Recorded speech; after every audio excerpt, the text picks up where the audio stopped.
Hello and welcome back to another video where I go through walkthroughs and solutions of past paper, higher level and standard level math questions for the IB diploma program.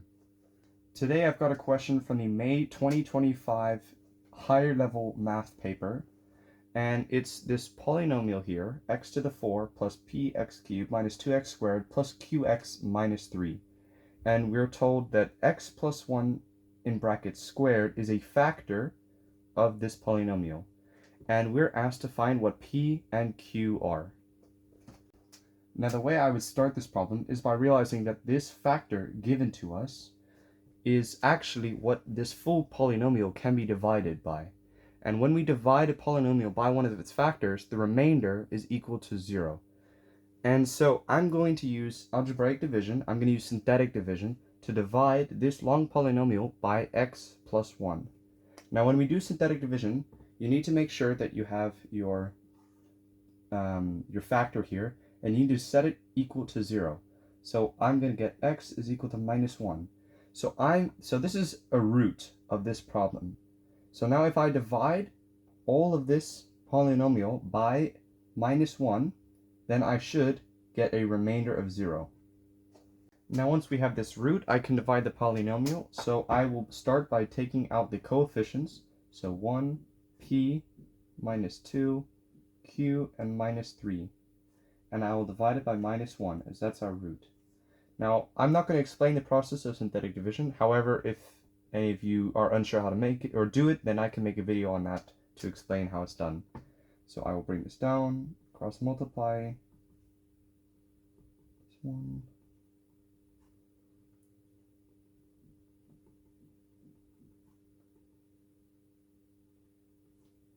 and I will get minus p minus q minus 4. And what that tells me is that minus p, this is our remainder, right? And minus p minus q minus 4 is equal to 0. So I know that minus p minus q is equal to 4. And that is our first equation here. Now as you can see, we still have two variables here that we don't have enough information to solve. But what we do know is that this x plus 1 squared is a factor of this polynomial. And we've already divided the polynomial by x plus 1. But we still have another factor of x plus 1 that we can divide by. And this quotient, so what was left from our primary division, we can still divide this by x plus 1. So we can do another division of this section here and divide it by our root of negative 1. So I'm going to write out the coefficients again. So 1, p minus 1, minus p minus 1. And I'm going to divide it by negative 1. And I will do the process of synthetic division once again.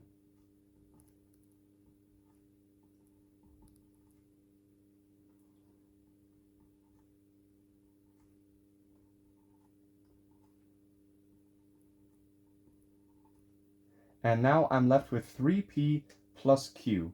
So I know that this remainder here, what's left of the second division, is equal to 0 again. So we have 3p plus q is equal to 0. And that is our second equation. Now that we have these two equations, we can solve this like a normal simultaneous equation.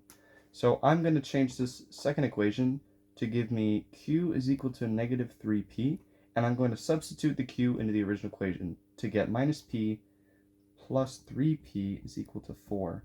And this gets me 2p is equal to 4, p is equal to 2.